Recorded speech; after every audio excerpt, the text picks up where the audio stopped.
எங்கள் வீடியோக்கள் அனைத்தையும் காண கீழே உள்ள பட்டனை அழுத்தி சப்ஸ்கிரைப் செய்து கொள்ளுங்கள். கோழி சிலம்ப சிலம்பும்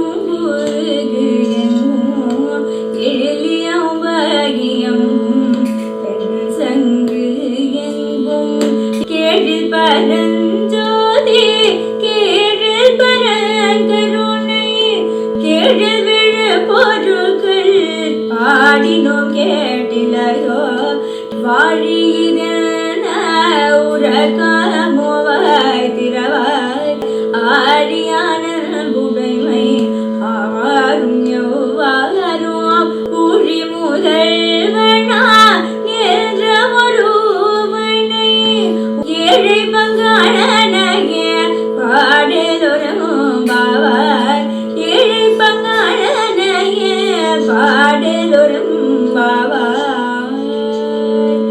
தோழியை எழுப்ப வந்த பெண்கள், அன்பு தோழியே, கோழி கூவிவிட்டது, பறவைகள் கீச்சிடுகின்றன, சரிகம பதநீதி என்னும் 7 சுரங்களுடன் வாத்தியங்கள் இசைக்கப்படுகின்றன. நம் அண்ணாமலையார் கோவிலில் வெண் சங்குகள் முழங்குகின்றன. இந்த இனிய வேளையில் உலக இருள் எப்படி நீங்குகிறதோ அதுபோல் பரஞ்சோதியாய் ஒளிவீசும் சிவனை பற்றி நாங்கள் பேசுகின்றோம். அவனது பெரும் கருணையை எண்ணி வியக்கின்றோம். அவனது சிறப்புகளை பாடுகின்றோம். ஆனால் நீயோ எதுவும் காதில் விழாமல் தூங்குகிறாய். இந்த உறக்கத்திற்கு சொந்தமானவளே, இன்னும் பேச மாட்டேன் என்கின்றாயே. வாழ்க நீ. பால்கடலில் பள்ளி கொண்டுள்ள திருமாலின் சிவபக்தியை பற்றி தெரியுமல்லவா? அவர் வராக அவதாரப்படுத்தி சிவனின் திருவடியை காணச் சென்றார்.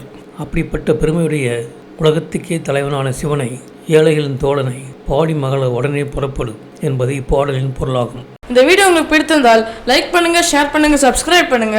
அதுமாதிரி மறக்காம காமெண்ட்ஸ்ல உங்களோட கருத்துக்களை தெரிவிங்க.